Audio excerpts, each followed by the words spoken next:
Du coup ouais, je me suis fait arnaquer. Bon, là maintenant tout de suite, on va aller chez Mazda à Leuven. Et ensuite, je vais vous parler plus en profondeur de ce qui s'est passé. Mais je suis un peu salé, mais ça va encore. Franchement, il y a eu pire, mais ça fait chier. On est parti. Ok, donc je suis arrivé chez Mazda, le garage est juste là derrière. Tiens d'ailleurs pour l'instant j'ai plus de PC fonctionnel parce qu'il y a plus de cartes graphiques sur le marché. J'ai commandé un MacBook Pro qui devrait arriver dans la semaine, donc si vous voyez cette vidéo dans la semaine, on est quel jour? Si vous voyez ça dans la semaine du 20, où il y a le 28, ça veut dire que j'ai reçu le Mac assez tôt, et donc ça veut dire que j'ai pu vous monter cette vidéo avec mon nouveau bijou. Maintenant je vais aller donc chez Mazda avec les papiers et on va essayer de voir ce qu'on peut régler. Je vous explique l'arnaque maintenant.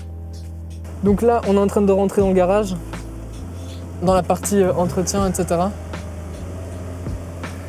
You like your car, though. It's doing enough.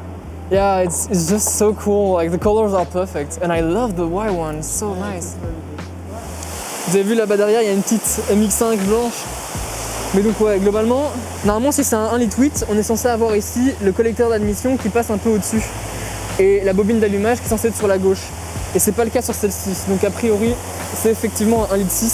Bon, ça fait chier, mais en même temps j'ai payé un prix relativement juste. C'était surtout une bonne offre par rapport à la cylindrée, donc c'est pas tellement grave. Et puis de toute façon la voiture, même si c'est un 90, a une configuration absolument fantastique avec le volant Nardi à l'intérieur, toit beige et extérieur vert. C'est une config de toute façon que j'adore, qu'il soit 90 chevaux ou 140. Maintenant l'intérêt pour moi c'est surtout de pouvoir éviter trop de taxes parce que si t'as un 140 chevaux, je veux pas l'assurer, etc. Alors qu'un 90 chevaux comme ça, eh ben, je peux rentrer pour mon assurance parce que j'ai moins de 23 ans. Et surtout au niveau de l'écomalus, je paye 700 € en moins. Donc c'est pas négligeable quand même.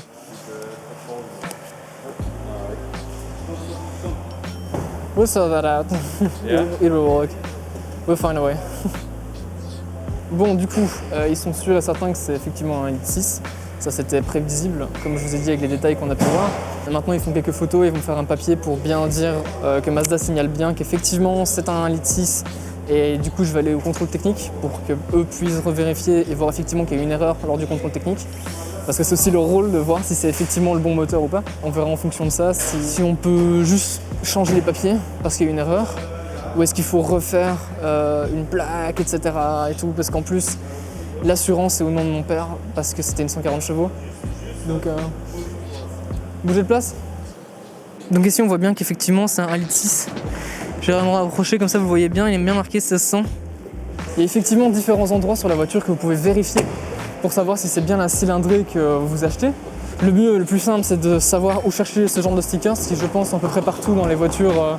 Sur les papiers, il est bien marqué que c'était un 1,8, il est bien marqué que c'était 140 chevaux, sur la carte grise, sur le contrôle technique.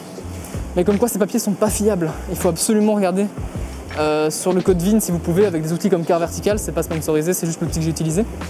Et par exemple, regardez sur la porte, vérifier sur internet les différences entre les différentes motorisations éventuellement. Il vaut mieux bien vérifier pour être sûr. Heureusement, comme je vous ai dit, le prix que j'ai eu pour cette voiture était raisonnable. Aujourd'hui, des voitures comme ça en dessous de 100 000 bornes, ça se vend environ pour 4500, 4003 avec le 90 chevaux.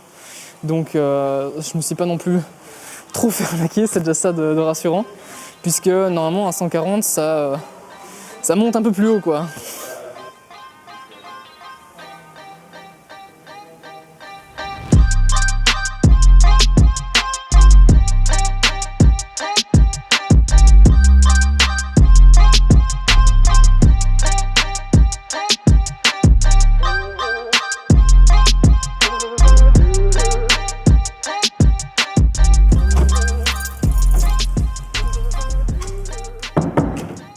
Bon, au moins ce qui est sûr, c'est que c'est un 1,6 litre. Purée, j'ai failli oublier, mais énorme big up à Mazda de Leuven. Je pense que c'est Vanderover, je vais mettre le nom et leur lien en bas de toute façon. Franchement, le service est impec. Ils m'ont laissé filmer à l'intérieur. Ils m'ont donné les papiers directement pour régler le problème du 1,8 litre, 1,6 litre, machin.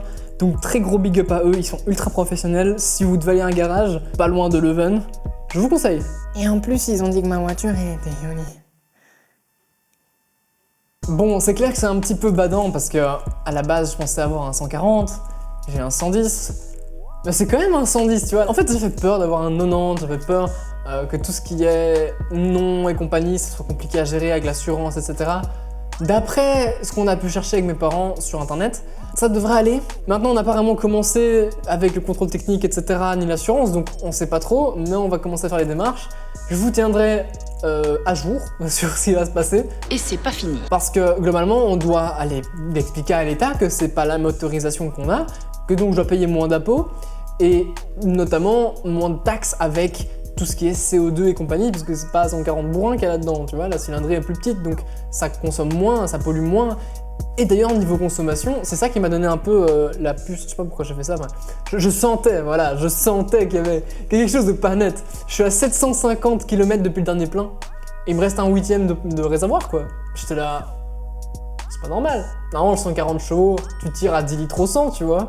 Là, j'ai un réservoir de 50 litres. Donc ouais, je m'interroge un petit peu sur ce qui va se passer exactement maintenant. Mais je suis quand même relativement tranquille parce que je me dis que je fais les démarches qu'il faut, qu'a priori, ça sera pas trop mauvais pour nous. Donc j'espérais commencer mes vidéos cette année-ci avec autre chose qu'une arnaque. Mais voilà, c'est la vie. La vidéo que je vais faire sur la MX5, j'attends le printemps pour avoir un bel environnement et tout. Je sais déjà plus ou moins où est-ce que je vais tourner, dans quel cadre, avec mon équipe habituelle, hein, Falou, Mika, Adrien. On va essayer de se casser le cul. Vraiment, on va essayer de faire un truc limite à la Top Gear, tu vois. Vraiment une qualité de production. Là, j'ai mon nouvel objectif Sigma. Vous voyez ce flou d'arrière-plan qui est incroyable. C'est un objectif dingue.